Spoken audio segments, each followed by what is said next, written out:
ಪ್ರಯಾಗ್ರಾಜ್ನ ಮಹಾಕುಂಭ ಮೇಳದಲ್ಲಿ ನಾವು ಅನೇಕ ಸಾಧು ಸಂತರನ್ನ ಬಾಬಾಗಳನ್ನ ದರ್ಶನ ಮಾಡ್ತಾ ಇದ್ದೇವೆ. ಅನೇಕ ವಿಶಿಷ್ಟ ಬಾಬಾಗಳು ಕೂಡ ಈಗ ಮಹಾಕುಂಭ ಮೇಳದಲ್ಲಿ ಭಾಗಿಯಾಗಿದ್ದಾರೆ. ಅವರಲ್ಲಿ ಒಬ್ರು ಅಂತ ಅಂದ್ರೆ ಹರಿವಂಶ್ ಗಿರಿ ಅವರು ತಮ್ಮ ಎಡಗೈಯನ್ನ ಕಳೆದ 5 ವರ್ಷಗಳಿಂದ ಈ ರೀತಿ ಮೇಲ್ಗಡೆ ಇಟ್ಕೊಂಡೇ ಕುಳಿತಿರ್ತಾರೆ. ಇವರ ಕೈನ ಬೆರಳುಗಳಲ್ಲೂ ಕೂಡ ಉಗುರುಗಳು ಸಾಕಷ್ಟು ವರ್ಷಗಳಿಂದ ಈ ತರ ಬೆಳಿತಾನೆ ಬಂದಿವೆ. ಅವುಗಳನ್ನ ಇವರು ಕಟ್ ಮಾಡ್ತಾರಾ ಇಲ್ವಾ, ಯಾಕೆ ಈ ರೀತಿ ಎಡಗೈಯನ್ನ ಈ ರೀತಿ ಎತ್ಕೊಂಡೇ ಕುಳಿತಿದ್ದಾರೆ ಅನ್ನೋದ್ರ ಬಗ್ಗೆ ಈಗ ಹರಿವಂಶ್ ಗಿರಿ ಅವರೊಂದಿಗೆ ಮಾತಾಡೋಣ. ಬಾಬಾಜಿ आप क्यों हाथ ऊपर खड़ा करके बैठा है?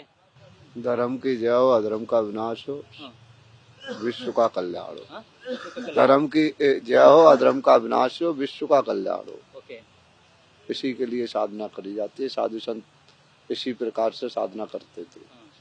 आप हटावे का कर रहे हैं? कितना साल से इस तरफ हाथ ऊपर खड़ा करके बैठा है?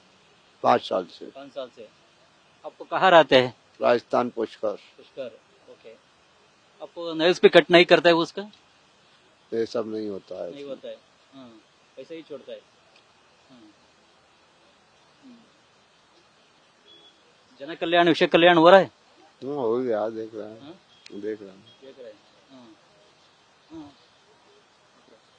बोलो और बोलो ना, आप बोलो ना क्या। ओके।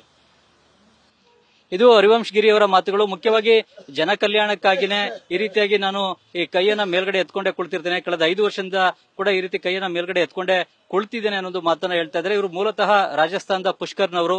ಈಗ ಈ ಮಹಾಕುಂಭ ಮೇಳದಲ್ಲೂ ಕೂಡ ಭಾಗಿಯಾಗಿದ್ದಾರೆ. ಜನರೆಲ್ಲರೂ ಕೂಡ ಇವ್ರನ್ನ ನೋಡ್ಲಿಕ್ಕೆ ಹೆಚ್ಚಿನ ಸಂಖ್ಯೆಯಲ್ಲಿ ಸೇರ್ತಾ ಇದ್ದಾರೆ. ಇವರ ಆಶೀರ್ವಾದವನ್ನು ಕೂಡ ಪಡಿತಾ ಇದ್ದಾರೆ. ಕ್ಯಾಮರಾಮನ್ ಬೈರಸ್ ತಿಪ್ಟೂರು ಜೊತೆ ಚಂದ್ರಮೋಹನ್, ನ್ಯೂಸ್ ಫಸ್ಟ್, ಪ್ರಯಾಗ್ರಾಜ್.